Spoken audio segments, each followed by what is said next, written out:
Coming up, Supersize versus Superskinny goes deep to examine the reasons behind dangerous eating behaviour. We hear from an obese American for whom every day is a living hell. Don't wait until it's too late, because you'll die. The recovery course for our anorexics gets tougher than ever. That's not enough for a lunch. Anna Richardson's quest for the body beautiful reaches the bottom line. And in our feeding clinic, Supersize Scott, the midnight muncher, I just love food too much.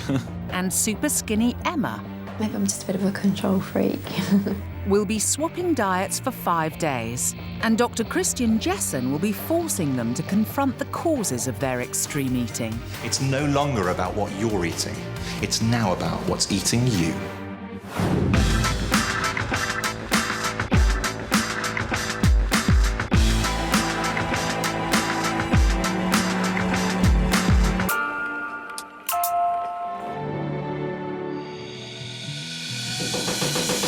Over the next 5 days, two fanatical foodies from opposite ends of the weight spectrum will come together in the feeding clinic to confront their eating habits head-on.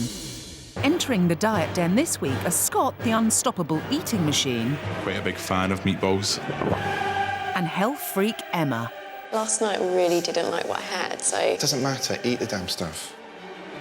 And there'll be no place to hide as Dr. Christian ensures they face up to the real reasons behind their disastrous diets. It's shocking. 38-year-old Emma is so obsessed with healthy eating that she's actually wasting away. When I look in the mirror, I guess I just see a stick insect, really. Just something really thin arms, thin legs. I don't really like what I see. As a full-time mum, life is a constant whirlwind. We're getting all dizzy. But Emma has a strict discipline policy on her diet. I think food is probably something I control where everything around me is chaotic. Emma will spend the next 5 days in the feeding clinic.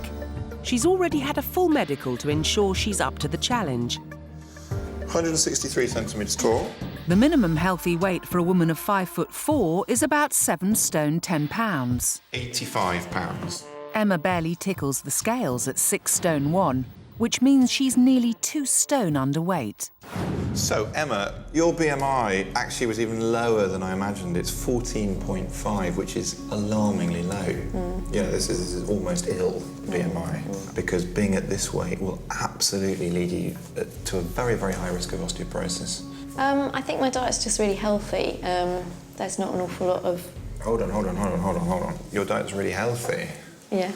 Why is your BMI 14.5 if you're an unhealthy donor? 38-year-old Emma's got an unhealthy obsession with healthy food. She is very, very self-conscious about the food that she eats. Probably a routine that needs to be cracked, really, if she's going to put the weight on. I don't know what stops me. I suppose I'm just set in my ways and I just do the same thing. I suppose it's quite controlled, really. Maybe I'm just a bit of a control freak.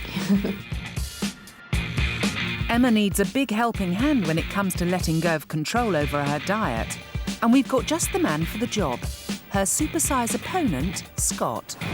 For 23-year-old record shop assistant Scott, food is the soundtrack to his life. He just doesn't know when to stop. I definitely love food. I've been brought up to enjoy food, so I always enjoy what I eat, which is probably my downfall as well.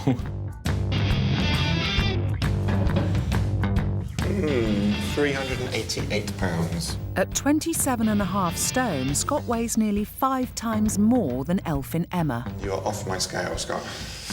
And his whacking great waistline of 63 inches is a frightening 40 inches bigger than Emma's. Because I enjoy food so much, I eat quite a lot of it and don't think about the consequences right now. Scott gorges himself on pasties, pastries and crisps, and that's just lunch. For dinner, one of my favourite meals is meatballs, and we just end up having around about 20-25 of them at a time. But even after a meatball bonanza, Scott isn't ready to call it a day. In the morning you come down and see all the dirty dishes you knew you'd been up helping himself. Usually at night time when I'm snacking after my dinner, I can end up going through about 4 or 5 bags of crisps, half a packet, maybe a full packet of biscuits, a couple of bars of chocolate or something. Scott's unstoppable midnight munching has left him with a monster-sized BMI of 58. meaning he is morbidly obese. Are you worried about the health side of things? Yeah, definitely. My dad, my granddad as well, developed diabetes, high blood pressure and things like that, and the fact that I'm only 23 and a bit worrying. If you're the size that you are, it's going to be very, very hard to treat your high blood pressure, and that will lead to heart attacks. And Scott's weight puts a strain on his heart in another way too. I feel that my weight affects relationships because people see me and they don't really see me as the buff-looking guy. They see me as, oh, there's that fat guy in the corner type thing. There might be a 21 stone weight difference between them, but by swapping diets for 5 days, our two opponents will learn valuable lessons from each other as they're forced to confront their own distorted attitudes to food. The waiting's over. It's time for Supersize to meet Superskinny. How are you? Scott. What's your name? Scott. Scott, I'm Emma. Awesome. Scott and Emma have provided detailed food diaries, and to get to the guts of their diet problems, Christian's going to show them exactly what a week's worth of each other's food looks like. All right, Emma, we're going to start with you, and we're going to start with your breakfast. Let's have a look what you tend to eat for breakfast. Cereal with some fruit and toast as well. So does this make up a whole breakfast? Yeah. Cereal and toast? No, it's not, is it? No, don't fib to me, Emma, all right? So you're going to call it out already. Tell me your breakfast, really. Either or, either cereal or toast. This is the start of your portion control, isn't it? It's always either or something. Let's go on to lunches. Maybe they get a bit better. Here we go. Is that all you would have for a lunch? It would be a bagel or a bit of bread? Yeah. And that's it? Yeah. Nothing more? No. How do they compare to yours, do you think? I think they're quite small compared to mine. OK, well, let's go on to dinners. Pasta or vegetables. Looks like some potato. So you're pretty convinced that you're eating a healthy diet, aren't you? Mm-hmm, yeah. Would it surprise you if I told you that this diet's actually deficient in pretty much all of the basic minerals that you need to be healthy? Yes. An average woman needs 2,000 calories a day. Emma's taking in just 1,500 calories. That's a weekly undereat of 2 days. While Emma digests that bad news about her diet, it's time for Scott's mighty meals to come under scrutiny. So, Scott, we're going to start with breakfast. Here we go. Where are they, Scott? Non-existent, unfortunately. Not one day do you eat breakfast? No, not at all. OK, let's hope then that there are some lunches. I think there might be. They've got to be. Whoa, OK. There's sausage rolls, there's pasties. This is the point about not eating breakfasts. Because you're hungry, aren't you? And your body is craving instant fix, sugary, fatty foods that are going to give you lots of energy. It's not a good thing to do, even if you're trying to lose weight. OK, let's move on to dinners. Pasta, meatballs. Is that one sitting, those meatballs? Yeah, that would be about one sitting. The really shocking thing is that that's not it for Scott. Shall we have a look at Scott's snacks? OK. You cannot possibly be hungry after dinner whilst you're snacking, can you? There's something else going on. Is it habit? Is it loneliness? Is it boredom? Think about it this week. Do you really need to be doing this? Because I suggest that you really don't. An average man needs 2,500 calories a day. Scott is getting through a jaw-dropping 4,250. That's a weekly overeat of nearly 5 days. So, from this point, you are officially now diet swapped. Your next meal will be each other's meals. Best of luck to you. Let's face it, we're all obsessed with our bodies, weight and food. I'm Richardson, and even though I've lost 2 stone in 2 years, I'm still not happy with how I look. All I see is imperfection. I've become totally hooked on getting the body beautiful. And if there's an easy, quick fix like Botox or teeth whitening, believe me, I'm up for it. But I've also signed up with a personal trainer to give my body the kickstart it needs and tackle my problem areas. One of my biggest bugbears is my bum. It's totally flat, so it'd be quite nice, maybe just to lift it a little bit. Do you mean? Just a bit. You know, I'm thinking J-Lo, Beyonce. Do you know what I mean? Just a little bit of a curve. Now, I know I haven't got it, but what does the perfect derriere look like? Time to ask the great British public. Shake your ass, What do you think makes the perfect bottom? Nicely rounded. I think fairly firm, but still soft. I'd definitely say peachy. You gotta have a peach. Imagine a lady's bottom. Look at that backside! How does my bum look all right? It looks wonderful, isn't it? Oh, what a rotten liar. I know I've got a long way to go to achieve Kylie-styly levels of peachiness, so I'd better get to work. Now, I wouldn't exactly call my relationship with the gym a love affair. I hate the gym. But I'm back down the hellhole to work on my glutes. That's the technical term for your bum. Squats are apparently regarded as the best exercise to work your bottom. They also work your thighs. And they hurt. Ow. Good. Feel the bum burn. And Matt's finishing me off with the bum bridge. How's that? How did it look? This whole gym thing is turning into a nightmare. Now, I can guarantee that if women are unhappy with a part of their body these days, then somebody will have come up with a treatment that claims to fix it.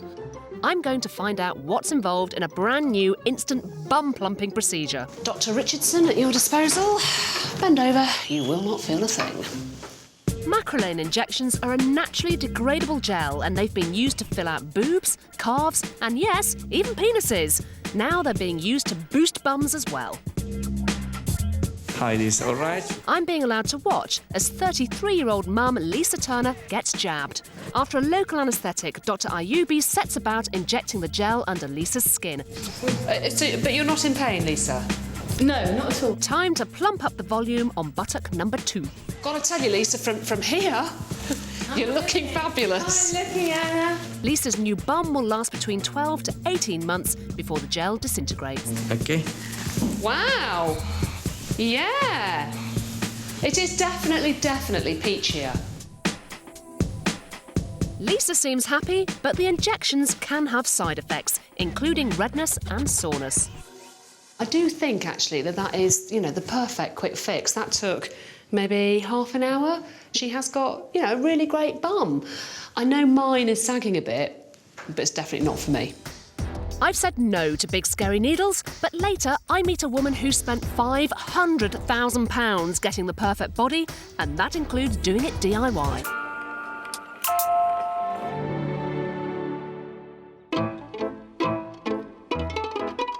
This week's feeding clinic residents are Scott and Emma. And once they've settled in, they get their first chance to sample each other's diet with a typical dinner.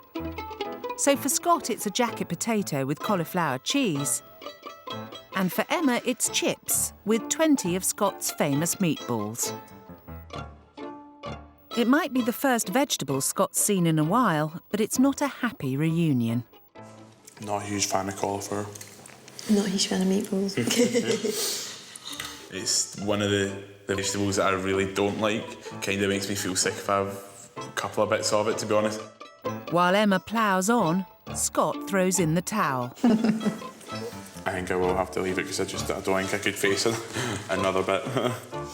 But after bringing her total to 17 meatballs, Emma finally admits defeat. Nothing else. I'm done. No. Emma's calling it a night, but little does she know it's actually time for a snack attack. Some chocolate cakes and crisps. Oh my God. Enjoy. See you later. Bye. Oh my God. I can contemplate one chocolate bar, but crisps as well. Oh my gosh. The next day. And lunch for Emma is a jumbo-sized junk fest. I see what you mean when you said you have a big lunch. To tackle Emma's health freak tendencies and portion size phobia, she must try and eat everything in front of her. So she's having a laugh. That's enough for about 4 people. But as Scott tucks into his solitary tuna sweet corn sandwich and breadsticks, You know, God. Emma decides she's not playing by the diet swap rules. I'm done. Yeah. Yeah. Well, it's not necessarily the quantity, it's the content, because it all just tastes the same on the plate. Yeah. I don't like being restricted. I just want what I want. Do you know what I mean? Emma's over-the-top control of food probably had a specific trigger point. So she and Scott delve into the past to try and find where their food issues began. This is me at 20. I was on holiday with a group of friends. You definitely look much more fuller there. Yeah. And there's a bit of a difference between these two as well. Yeah. That was a couple of months after I got made redundant. Right. So I take it the redundancy did hit quite hard then, in terms of things like that. It was really hard. I remember being quite down about it and stressed. So that's probably where my smaller and smaller portions came from. I just didn't feel like eating because I was stressed out. I think looking at the photos was really useful. I think emotionally I lost the sort of routine, the 9-to-5 routine of not having a job, and there didn't seem to be not much of an element of control in my life. So maybe I introduced that by controlling my food. I think it kind of spiralled a bit out of control from there, really. So were you quite into your food from like a really young age then? Yeah. My mum and dad made sure that I was always one that enjoyed and appreciated the food that I had and was never really brought up on anything crap. So what happened between then and there then? I was working at a supermarket on the tills, and the fact that you're putting through all the stuff, you've seen all the special deals going on, and you're like, oh, I'll buy that looks quite good, oh, I'll buy that, it's really cheap. And I get outside of work and I'm like, if I take this home, my mum and dad are going to kill me, so I better eat it now. And I'd end up eating most of it there and then. And I think that's what kind of triggered the whole snacking to the excess.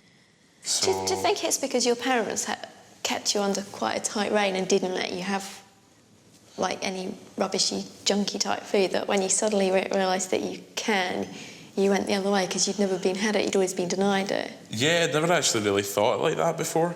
That it could have been the fact that I had more time to myself, that I would try and fit in as much stuff that my mum and dad would not agree on. We've touched on things that I've never really thought of before. I think it has helped quite a bit to see where it started and how it's gotten to the point it's at now. Scott's turned a vital corner in understanding the emotional triggers that have led to his overeating, and Christian wants to show him what can happen if he doesn't take control now. Come on in, have a seat with me. With at least 400 million obese people in the world, Glasgow boy Scott is not alone. And Scotland may have the second highest rate of obesity in the developed world, but one nation is still the unbeaten heavyweight champion, and that's the good old US of A. In this series, we've been following 8 morbidly obese Americans who are offering a lifeline to our supersizers by sharing their experiences. Difficult start to the morning when I wake up. Excruciating pain in my joint. I have a problem with putting my shoes on. I almost hyperventilate. It's now too late to ever undo the damage they've done to themselves, but they hope to inspire our supersizers to take action. So I've got something I want you to watch. Yep. Okay. 46-year-old Kenny from Oregon weighs 37 stone and needs a cocktail of drugs to stay alive. He has a message for Scott. Being as large I am and having the obesity problem, it's caused a great number of regrets for me, for the fact that I cannot have activities with my children, that I have 3 grandchildren now. It's one of my biggest loves is skiing, and I so badly want to teach my children, my son, to ski and to be able to go with them. He's now interested in snowboarding, and he's done pretty good on his own. But I have to sit at the lodge and watch him come down the hill. I can't go with him.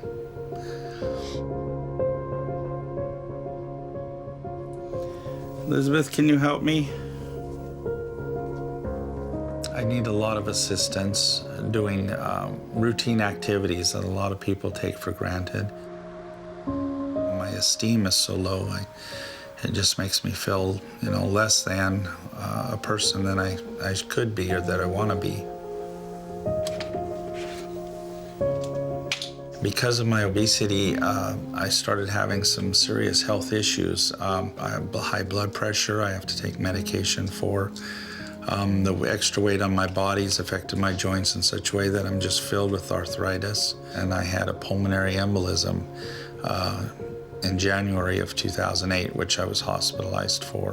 One thing leads to another with the obesity, to the point where now I'm on so much medication and that I can't really do anything on my own without getting assistance.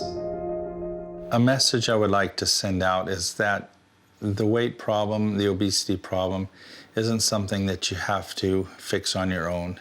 Find the courage to ask for help and to get the help you need, because you don't want to suffer and miss out on the opportunities that life has to offer. You know, don't wait until it's too late, because if you don't, you'll die.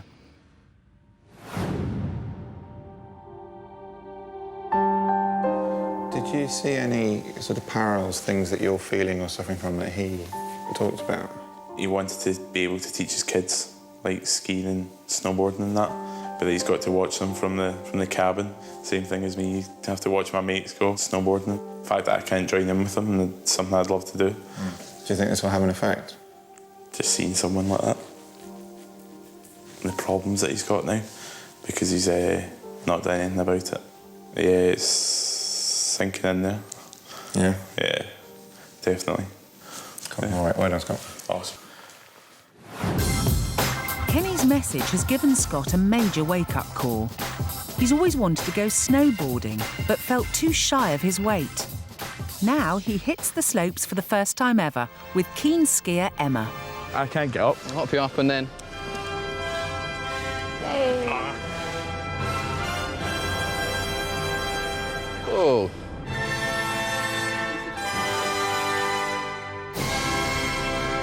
So just nice and balanced to the bottom.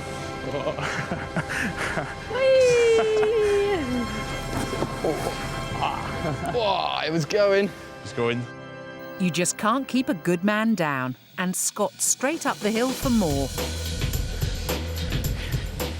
Yeah, that was awesome.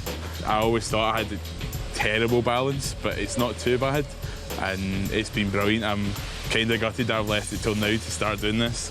I'm looking forward to doing it again. No, it's good. Brilliant. Starting, to be honest. Knackered after that. Many overweight people feel embarrassed about exercising, but as well as all the physical benefits, the hormones and chemicals released during exercise have been shown to reduce anxiety, stress, and depression, improving mood and self-esteem, which can lead to eating less. In other words, exercise can help make you feel happy, eat less, and lose weight. This is yours for today. Thank you.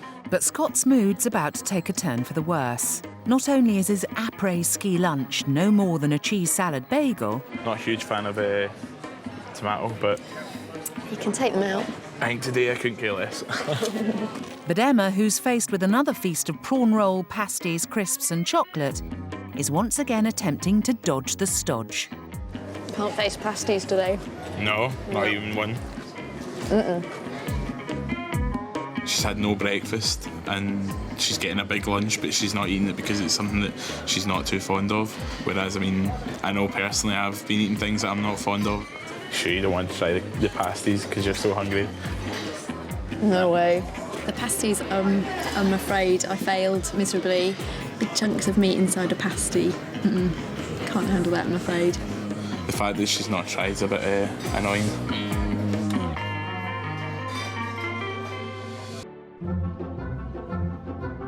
Supersize Scott and Superskinny Emma are 3 days into their diet swap. But Emma's rejection of Scott's food is starting to get on his nerves. I don't really like white bread either. No? Nah, it's like brown. So it just tastes really eggy. Like it's got about 10 eggs in it. Yeah. No, I don't like the taste. The whole reason we're doing this is to swap our diets, basically, and see what the other eats, but she's still controlling what she's eating. I feel a bit despondent because it wasn't stuff that I liked. Just something nice and fresh. Emma's poor attempts to keep to her side of the diet swap have got alarm bells ringing for Christian. Her refusal to eat Scott's food is worrying, as it shows she's struggling to let go of her controlling eating habits. Christian steps in. How's the food going? How's the eating going? It's not bad. I think I did pretty well on Monday. I managed to eat 17 meatballs in one sitting. Which I heard, which was good, and I thought, great, OK, we're starting off well, and then what's happened? But the other stuff we've been having I really haven't liked, especially last night. A, I wasn't hungry, and B, I really didn't like it. So it's really hard to shovel down stuff that you don't like. you're still rigidly clinging on to your control. And do you remember I said to you day one, you need to start to relax? There's always sort of an excuse, a reason. It's difficult, though. Like, last night, I really didn't like what I had, so... It doesn't matter. Eat the damn stuff. It will do you good. In the last 10 years, doctors have seen a huge increase in the number of people whose obsession with eating healthy food has led to them being severely underweight and malnourished. A fixation with healthy eating can actually be dangerous, and if left unchecked, can become a serious eating disorder. For further information, visit www.channel4.com/health. Hey, come on in, have a seat. Christian's message hasn't hit home with Emma yet, so he asks her to look at some stark images of herself to understand the damage her diet has done. So tell me your thoughts looking at you now. Very bony. The old, wrinkly skin. Old. You keep saying old, which is interesting. Yeah. Is that something that plays on your mind? No, not really. You're I just just noticing didn't it think now. that my skin looked that bad. And from a medical point of view, looking at your skin, yeah, I would agree with you. I think it is slightly damaged and aged more than I would expect. Your diet, to an extent, can help protect that. Minerals like selenium and zinc are really, really important in mopping up those free radicals. You, as you now know, are not getting enough of those things in your diet. In fact, you're deficient in them. And I think that would explain why it's more apparent. One of the biggest things is that you're in control of all this. It's up to you. You know, all you have to do is eat more. I always thought I had a really healthy diet, so I always thought I was getting all the right nutrients and minerals and vitamins, but yeah, it's quite shocking when you find otherwise. You think you've been doing it right all along and you haven't, and it's a bit of shock. It's the Last Supper in the feeding clinic, and Emma's got just one more chance to eat what's put in front of her. So how are you feeling? Last meal? Oh, I can't wait for it. Starving? Can't wait, to be honest. Scott's getting a welcome feast of spaghetti bolognese and 2 whole squares of chocolate. Thank you. And meatballs are back on the menu for Emma. Looks like Emma's finally turned the corner as she matches Scott, mouthful for mouthful. Last meatball. Go for it. Awesome. I did eat well tonight, knowing I've done it, finally.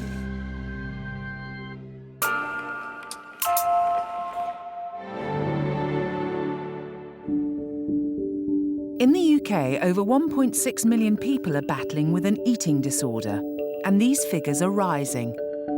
Morag, Roz, Fiona and Ashley are anorexic. Over the series, we're following the group's progress as they take part in an 8-week course designed to challenge some of the key aspects of this destructive illness. Helping the group address their issues are 2 renowned eating disorder specialists, consultant psychiatrist Dr. Peter Rowan and eating disorder dietitian Ursula Philpott. Anorexia is frequently associated with sufferers denying themselves food, but obsessive and excessive exercise is a common part of the illness. Our anorexia sufferers are now in the 3rd week of treatment, and to help them break their abusive relationships with exercise, Ursula has arranged for the group to go salsa dancing, where the aim is to socialise, not to burn calories. Okay, guys, we're gonna start with the salsa basic steps today. So let's begin with the mambo basic step. Salsa dance is great because the emphasis is on fun rather than burning up calories. One thing that they get out of exercising is the distraction from thoughts about food and weight. And if I can replace that with something healthy like salsa dancing, that's got to be a good thing. Don't straighten the legs so much, Fiona. You must flex the legs a little bit. Okay. Yes? As a trained maths teacher, Fiona applies her mathematical brain to her exercise routine. There was a time when I was doing as much as 3 or 4 hours of walking a day. At one point, I had a pedometer and I could count how many steps I'd actually done. And I read in a magazine somewhere that you had to do over 10,000 steps, and so that became another of my rules. I had to walk 10,000 steps at least every day. For the anorexic, the tendency is to use the same form of exercise, count it rigidly, do exactly the same thing repetitively, and do it again and again and again. 1, 2, that's better. Close body contact is a new experience for Fiona, as she's never had a relationship. I'm aware that, you know, I'm now at 25 years old and I've got absolutely no experience whatsoever. Will other people ever find me attractive? It's just a big question because it's the unknown. And open and close and down. At just over 5 stone, Roz is the lightest of the group and has become dependent on her rigid daily activity. Compulsive exercising at very low weights can be extremely damaging, resulting in stress fractures, osteoporosis, and heart problems, and in extreme cases, can be fatal. All of us use exercise in appropriate ways. We regard it as a normal way of trying to keep a healthy body. The problem for the anorexic is that they do exactly the same thing, except that they do it to extreme. They have a conflict. That conflict is between wanting to eat and at the same time being terrified of the consequence of that, which of course is weight gain. And the difficulty with that is that they become compulsive about it. If I don't do it, I get really... I'm a nightmare to be around. The illness changes people. It seems that other things in their life are a bit of a distraction. It makes them different people from what they used to be. It actually becomes very difficult not to blame the person for what you're feeling towards the illness. And 1, 2, 3, and 5, 6, 7. Before anorexia, Ashley used to enjoy exercising with his team at football training. But a wrist injury put an end to his dreams of becoming a footballer. There was a time when I was doing a lot of exercise, gym work, football, and then when that stopped, there was a hole, and I needed to fill that hole. As he began to lose weight, he became too weak to do his usual training, so has taken walking to the extreme. I'll often walk 4 or 5 miles a day and just try and walk as much as I can and make as many excuses as I can to walk. There's always an excuse for going other than the real reason. We know the reason he's going. I'm trying to earn what I eat to make it more comfortable for myself, to justify that toast, to justify the tuna salad in the evening, to justify the bit of fruit I've had at lunchtime. There always needs to be that justification in my head, and the way around that is by walking. And shoulders. And shoulders, Fiona. Morag uses walking to burn off her unwanted calories. Even in the most bizarre circumstances, I'll find an excuse to get out for a walk somewhere, or I'll just get up really early in the morning, or I'll wait till really late at night. It doesn't matter. Exercise is the thing that helps me sort of feel in control of things. Together and together. 1. And close and down. Once I got over my initial nerves and just kind of relaxed into the music, I really had a good time. I do know that there are places in Leeds where you can do salsa dancing, and after that I am kind of tempted to go up and see if there's anything that I could do, you know, meet people. It sounds like a good way of doing it. Yeah. I'm always thinking, oh, I look very skinny or horrible. When you're dancing, the mood just overtakes, and don't really think about it anymore, which is rather nice. If I could find myself a partner, I can see myself going to salsa lessons. Can't see myself going on my own, but if I found myself a female partner, perhaps to take along. Maybe, yeah, maybe I can see myself do-si-doing around the dance floor. What's important about today's task is that everybody had fun. You know, people were laughing and smiling and joking. I'd really like to try and get them to take that and replicate that back in their everyday lives. They've all embraced today's lesson. But the fun soon ends as the group are faced with this week's food challenge. Today I've brought you for a buffet meal, which is sort of tapas and lots of small dishes to choose from, which I know is going to be quite challenging because of choosing the portions and deciding which things to put on your plate. For anorexic sufferers, meals with no set portions are a huge challenge, as they're terrified of taking too much and overeating. Can I take some of that couscous? Yeah, absolutely, there's plenty. You are constantly fearful of overeating, so therefore you take very small amounts so you can be absolutely sure that you didn't overeat, and I think that just makes it more difficult. As the group makes their choices, Roz is really struggling with her selection. That's a very tiny amount. What's going to happen if you eat it?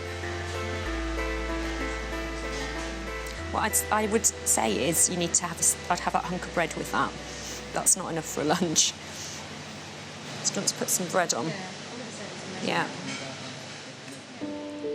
It seems like everyone's relaxed a little bit now we've sat down to eat, but the process of choosing was pretty tense. I just think when there's so much choice, you don't know what to choose and it's just a bit overwhelming. It is tough to eat this, I must admit. This is really tough. You keep thinking, oh God, the plate's getting bigger and bigger and bigger. But then I just keep reminding myself, no, I want this to be a normal portion. You don't trust that you can either A, put enough on, or B, you're going to put too much on, so you're kind of caught between the devil and the deep blue sea, and you're like, it's just a really uncomfortable feeling. So I want you to feel unsafe, and I want you to feel out of control, and I want to help support you to manage that, to prove that you can do it, and nothing terrible will happen as a consequence. I kept thinking, well, I'm not going to suddenly explode and die, disappear off the face of the earth. It's just dinner.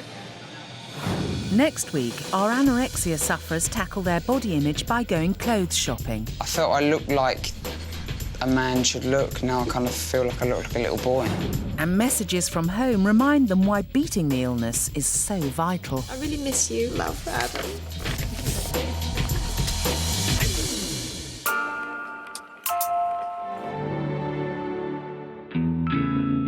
Emma and her diet swapper, Scott, have come to the end of a long and eventful 5 days in our feeding clinic. Before he sends them on their way, Dr. Jesson gives Emma and Scott their diet plans for the next 12 weeks. So it's Friday, which means it's going home day for you guys, which I'm sure you're delighted about, aren't you? What I want to do now is give you your diet plans for the next 3 months. Before I do that, let's have a look at old-style breakfasts. Right. I mean, it may seem like crazy, but this is old-style Scott breakfast, isn't it? Exactly, yeah. Of absolutely nothing. You never ate breakfast. And what happened? I have a massive lunch afterwards. Overeat. Absolutely starving.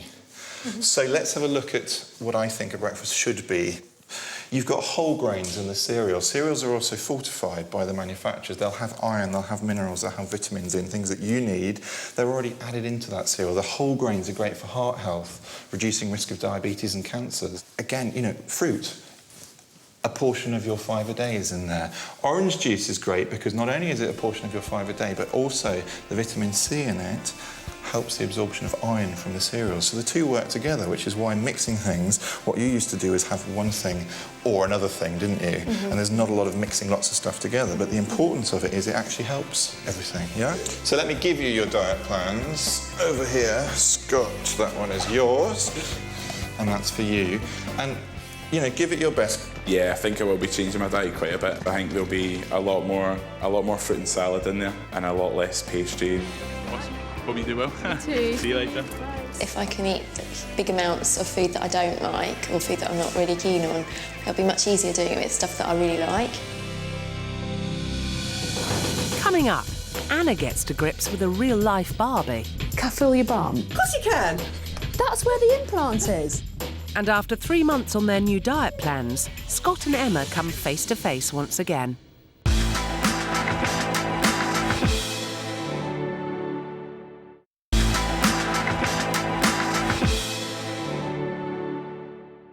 I'm Anna Richardson, and I'm investigating what I can do to make my body beautiful. I've been finding out what makes the perfect bottom. I know mine is sagging a bit, but it's definitely not for me. Whilst I admit to being obsessed with the way I look, I'm not alone. A staggering 44% of the UK population would consider going under the knife. And I'm about to meet a woman who's had over 500 procedures with not an end in sight. This was Sarah Burge, aged 26. And this is Sarah Burge today, aged 50, a mother of 3 who calls herself the real-life Barbie. For fuck's sake. Sarah trained to do lots of her own treatments at home. In fact, she's going to show me how she zaps pesky wrinkles.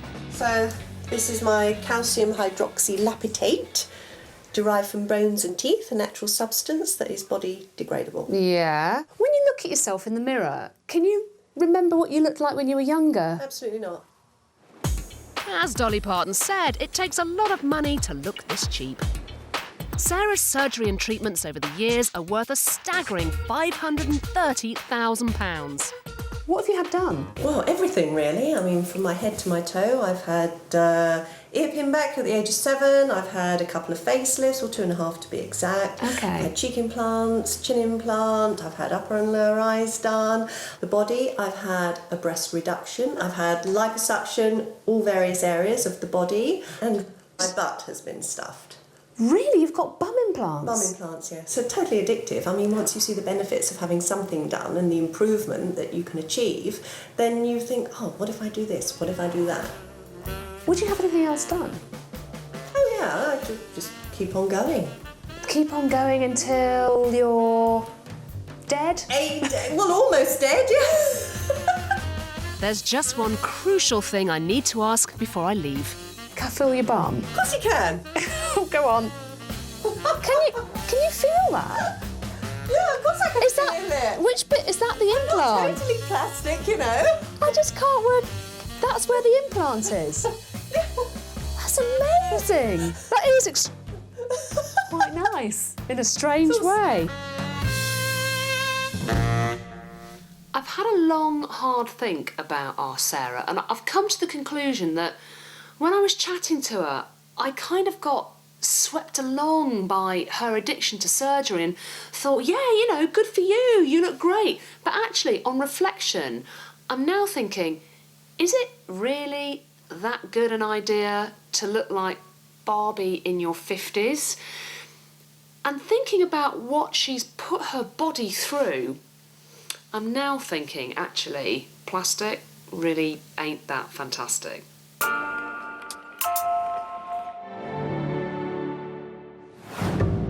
Three months ago, Scott and Emma entered the feeding clinic, and now they're back. But have they managed to turn their disastrous diets around? I really hope the weigh-in will show my hard work, because I've tried really, really hard. I don't know, to be honest, how much I think I've lost. I could maybe say about a stone or something, but I'm really not too sure. Emma, how have you been? Really good, thank you. So what are the main changes that you've made?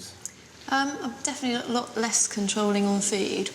Having more snacks, trying to snack like 3 times a day, and just enjoying it more, I guess. And are you? Yes. You are.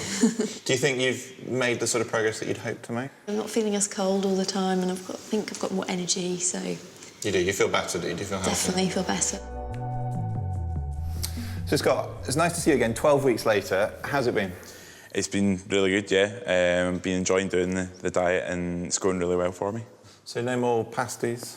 Nope. No? And your sort of 25 meatball mega meals They are gone? a thing of history. Really? And you're happy with that? Yes. Has it changed the way you think about food? It has indeed, yeah, it really has. I don't think, right, I'm hungry, I'm going to go and get a bag of crisps or anything. It's like, right, I'll go and grab an apple and a couple of oranges. Before Christian breaks the news, it's time for Scott and Emma to be reunited. Hey. How you doing? I'm good, how are you? Good. Awesome. Good to see you again. You look well. Cheers. How have you been finding it? Not too bad. How about you? Yeah, it's been good, yeah. Yeah. You're looking awesome. Did you get snow up where you are? Yeah. Hello, I'm coming in to say hello to you. So, what do you think of him? Good. A new man? Good, yeah, definitely. Were you surprised? Yeah, yeah. You were? Yeah.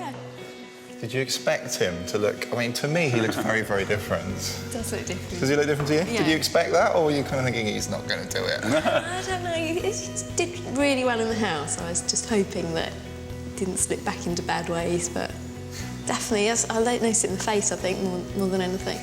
You think he's definitely lost weight? Yeah. Yeah? Definitely. Convinced? Yep. I'm going to tell you in a minute. So what's your feel right? And what about with Emma then? I know you're looking so much healthier. It's brilliant. You look brilliant. Definitely. So have the last 3 months all been worth it? How do you think you've done?